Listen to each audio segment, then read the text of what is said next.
Coin market capitalization is used to summarize everything that was talked about in this movie. Also, I want to tell you to subscribe to my channel so that I can keep posting videos about XRP and other cryptocurrencies.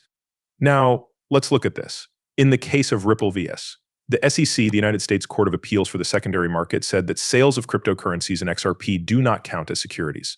This was good news from the court. Because of this choice, regulations in the Bitcoin market have come a long way. This ruling was made after Coinbase sent a complaint in the case of SEC vs. Ripple Labs. John Reed Stark, a former officer of the Securities and Exchange Commission, says that the federal judge's ruling sets a strong precedent that means the U.S. Securities and Exchange Commission can't stop people from selling XRP on the secondary market. The FA did not agree at all with Judge Torres' position in the Ripple case that secondary sales cannot be investment contracts. They said this was not at all a big problem for Coinbase or Ripple. A recent decision in a Coinbase case, on the other hand, has taught us a lot about the secondary market, where coins are bought and sold but are not seen as securities. Federal securities law makes it clear that people who trade digital assets on platforms like Coinbase are not responsible for any losses that happen to them. Besides that, he said that the court agreed with Coinbase that there are no investment contracts for selling tokens again. Not what the claimant said they would say. Earlier this week, Coinbase's chief legal officer, Paul Grohl, said on X that the company has gotten a lot of clarity from the U.S. Court of Appeals for the Second Circuit in Manhattan, New York City. It is worth noting that the court building also lets people file claims under state law, such as California's laws. Federal claims were also made under Section 5 of the 1933 Act and the 1930s.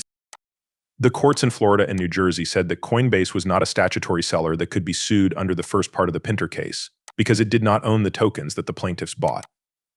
People do not actually buy or sell to Coinbase when they use the Coinbase market to buy or sell digital currency. This is one of the key points that Coinbase made against the plaintiffs and won, which is a big win for Ripple in the cryptocurrency world. As Judge Tuss put it, a large buyer agreed to buy XRP directly from Ripple and followed through on the deal. A programmatic buyer, on the other hand, was pretty much in the same boat as a secondary market customer. It didn't know what or to whom it was paying. This decision is a big win for both Ripple and the Bitcoin business. Torres' statement said that the case should not have been brought before the court because it did not meet the Howey test standards. Moreover, he said that he hasn't come to any firm conclusions about the features of XRP deals on the secondary market. Judge Fila said that transactions in cryptocurrency assets on the secondary market are not naturally prohibited from being used to make investment contracts. This led the judge to the conclusion that the planned XRP sales are not securities.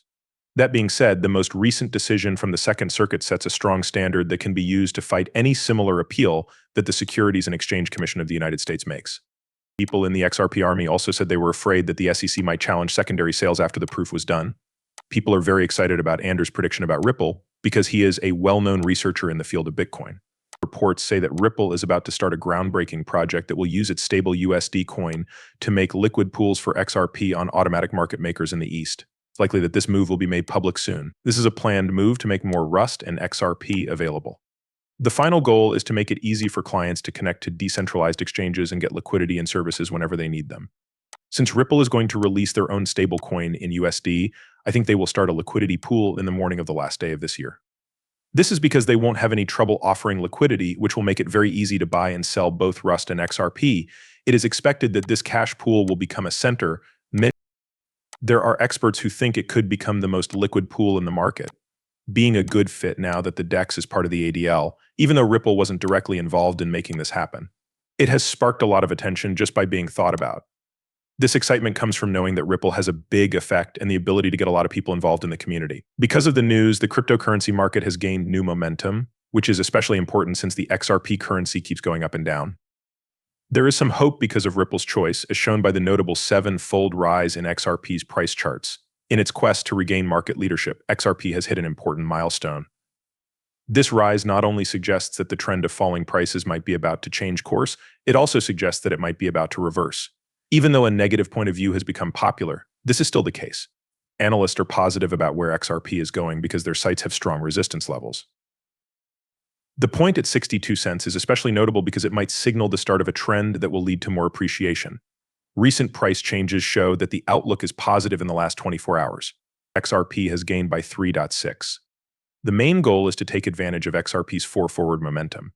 To that end, goals have been set at 65 and 69 cents respectively. As part of its strategic efforts, Ripple is expected to encourage more market activity, and this trend is expected to continue as the company works to make significant changes.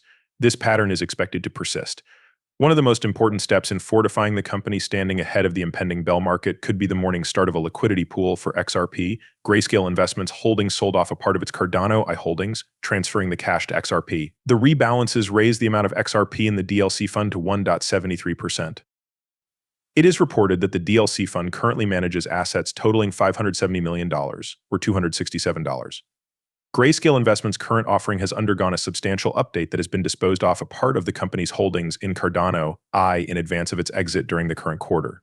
In order to restore the proper balance of assets, all leftover funds were bought back and invested in XRP and other assets of a similar kind that belong to the fund. Selling Cardano items is therefore needed. One of Funland's most notable transactions was the purchase of XRP, which led to a large expansion of the company's DLC holding. As of the time this movie was made, XRP constitutes 1.73% of the fund, or 1.6.7 million tokens when these numbers are rounded up.